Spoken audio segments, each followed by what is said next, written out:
जय हिंद दोस्तों, वंदे मातरम। टीकेटी रिएक्शन में आप सभी का फिर से एक बार स्वागत है। आज हम एक और वीडियो पे रिएक्शन करने वाले हैं। चैनल का नाम है सना अमजद। जो टाइटल है वो भी मैं आप सभी को बता देता हूँ। India does not voting Islamophobia will at United Nation. जैसा कि आप सभी जानते हैं कि हिंदुस्तान ने वोटिंग नहीं करी है इस्लामोफोबिया को लेकर। पहले करता आया था लेकिन अब नहीं करी है। तो पूरी बात मैं आपको बताऊंगा भी, और साथ साथ चलिए वीडियो देख लेते हैं क्या हो रहा है वीडियो के अंदर। नाजरीन, भारत ने यूएन जनरल असेंबली में इस्लामोफोबिया रेजोल्यूशन पर वोट नहीं किया। तारीख में ऐसा पहली बार देखने को मिला है कि भारत ने यूएन जनरल असेंबली में इस्लामोफोबिया रेजोल्यूशन पर वोट करने की बजाय एक अहम मुद्दा रेज किया। उन्होंने कहा कि इस्लामोफोबिया के साथ साथ अगर हम बात करें तो पूरी दुनिया में 1.2 बिलियन हिंदू हैं, 535 मिलियन बुद्धिस्ट हैं और 30 मिलियन के करीब सिख हैं। इनके बारे में कौन सोचेगा, इनके हवाले से बात कौन करेगा।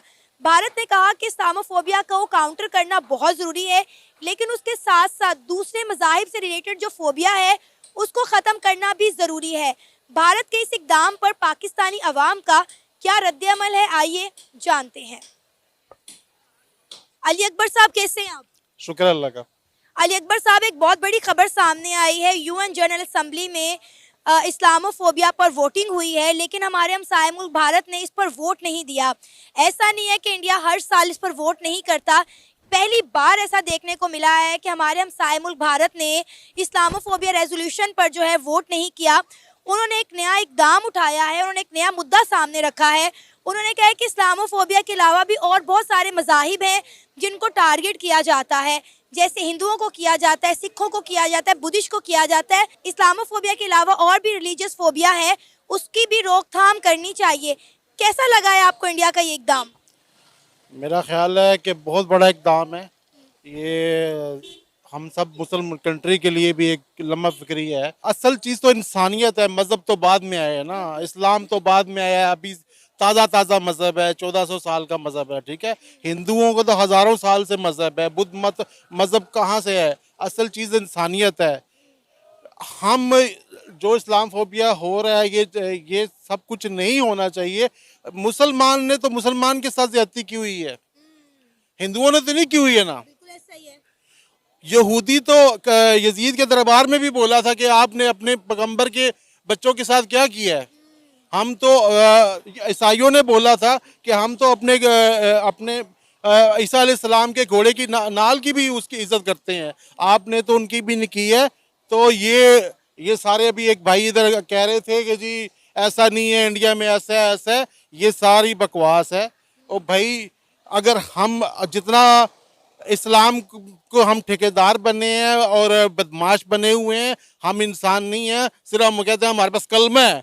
वो कलमा तो है, ठीक है, कलमा तो आपको बचाएगा, मगर इंसानियत का तो पूछा जाएगा ना आपसे। इंसानियत का तो पूछा जाएगा। कलमा तो यजीद भी पढ़ता था, वो भी तो कलमा पढ़ता था। वो भी तो उस टाइम नमाजें पढ़ रहे थे करबला में, कह रहे थे जल्दी हुसैन जंग ख़त्म करो कि हमने नमाज पढ़नी है। ओ भाई, आज हम सिर्फ पाकिस्तानी इसलिए खुश हो रहे हैं कि बस हम मुसलमान हैं और हम बच जाएंगे। नहीं, इस हर चीज़ का हिसाब होगा। जो काम मुसलमान हुक्मरानों को करने चाहिए थे, जो हमारे नवाज शरीफ को, जो हमारे प्राइम मिनिस्टर को बयान देने चाहिए थे, वो मोदी करके दिखा रहा है। हमारे प्राइम मिनिस्टर की शक्लें यहूदियों जैसी हैं, उनके प्राइम मिनिस्टर की शक्ल मुसलमान जैसी है।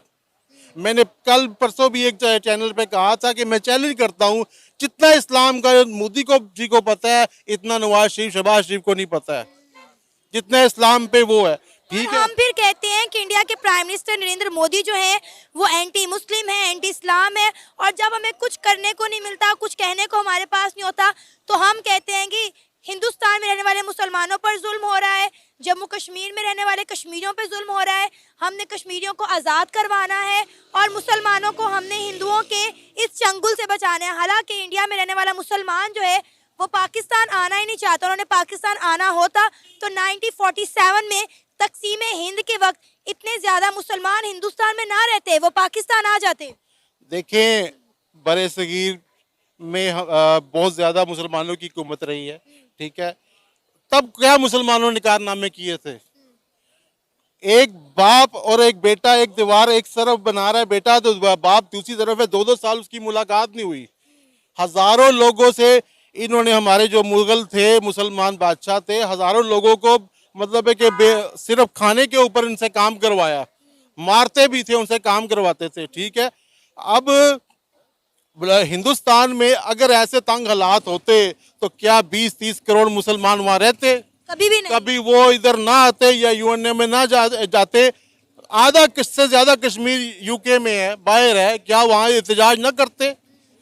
ठीक है, जब पाकिस्तान बन गया, पाकिस्तान की डिवाइड होनी नहीं चाहिए थी। मेरा ख्याल है कि आज हिंदुस्तान पाकिस्तान इकट्ठे होते तो हम लोग भी सारे तरक्की कर रहे होते, यहाँ भी दूध की नहरें होती, यहाँ भी दो। नहीं मालिक साहब, हमको आपके साथ नहीं मिलना है। बात आप ठीक बोल रहे हो, थोड़ी लॉजिकल बात ठीक बोल रहे हो, लेकिन हमें आपके साथ मिलने कोई शौक नहीं है, कोई प्यार मोहब्बत नहीं है आपसे। आप अपना खाओ कमाओ, आप अपने लिए बढ़िया, हम अपना खा कमा रहे हैं, हम अपने लिए बढ़िया। आपसे तो हमें दूर दूर तक कोई मतलब नहीं है। और अगर किसी मुसलमान को हिंदुस्तान में भी लगता है कि भाई उनके साथ जुल्म हो रहा है, तो आप हिंदुस्तान के मुसलमान जा सकते हैं पाकिस्तान, क्योंकि वो इस्लाम का किला है, क्योंकि यहाँ पे कुछ लोगों को लगता है, इसलिए हम बोल रहे हैं। 60 रुपए किलो दूध होता, यहाँ भी सब कुछ होता। ये तो जाते जाते अंग्रेज जानबूझ के हमें अलहदा करके गया है कि ये कौमें ऊपर न चली जाएं। आज अगर इंडिया ने कब्जा ही करना होता तो सबसे पहले वो बांग्लादेश 71 में कर लेता, बड़े आराम से कर लेता। जो हमने करतूत किए थे, जो हमने उनके मैंडेट को नहीं माना था, जो हमने बांग्लादेश के साथ ज्यादतियां की थी, तो आराम से वो इंडिया के साथ शामिल हो जाते। मगर इंडिया ने ऐसा नहीं किया। ठीक है, और उन्होंने मुसलमानों, जिस तरह भाईचारे से हजारों साल से रह रहे हैं ना मुसलमानों के साथ, वो वैसे ही रह रहे हैं। अगर शरारत होती है हमारी वजह से होती है। जब हम बोलते हैं कि कश्मीर बनेगा पाकिस्तान, तब शरारत होती। जब यहाँ से मुजाहिदीन जाते, यहाँ से लोग गए, जितनी आर्मी इस टाइम कश्मीर में हमारी गलती से है। ना हम उधर जाते, ना वहाँ लोग पकड़े जाते, ना वहाँ आर्मी आती।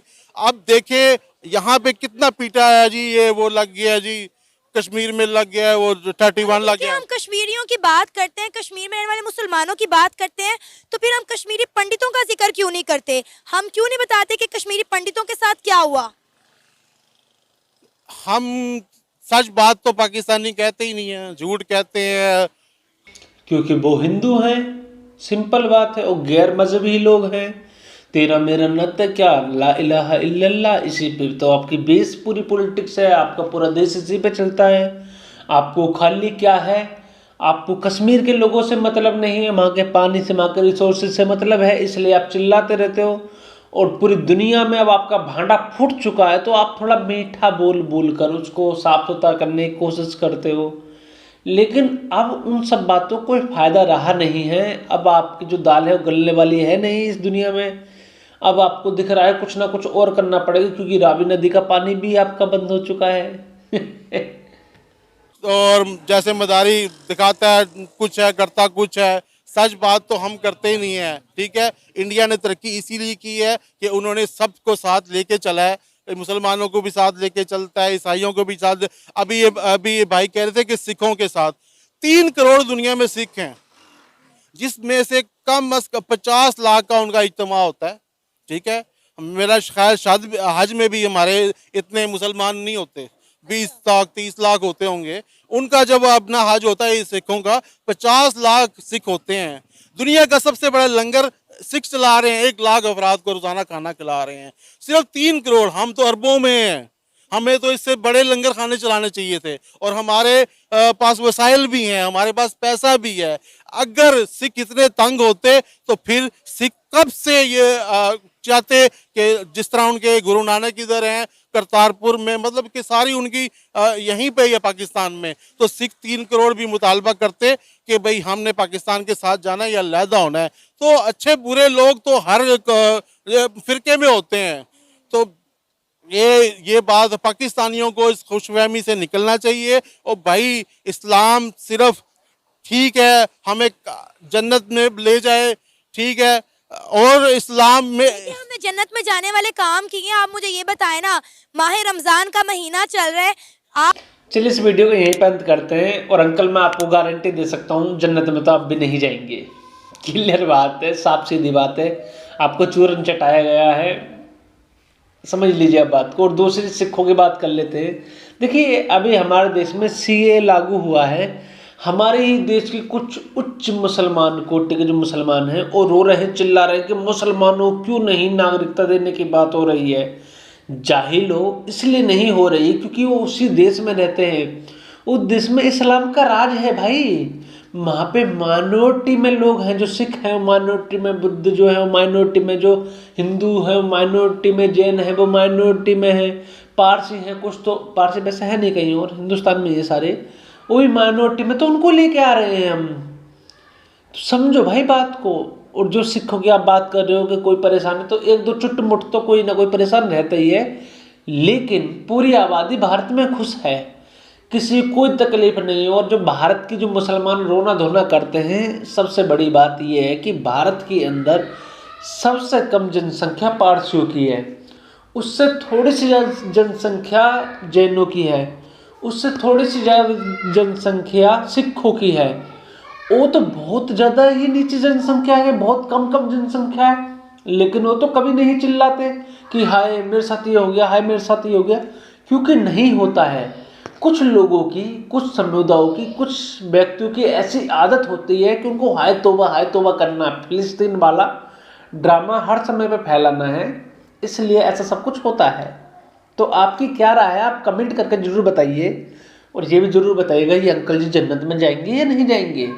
जय हिंद दोस्तों, वंदे मातरम।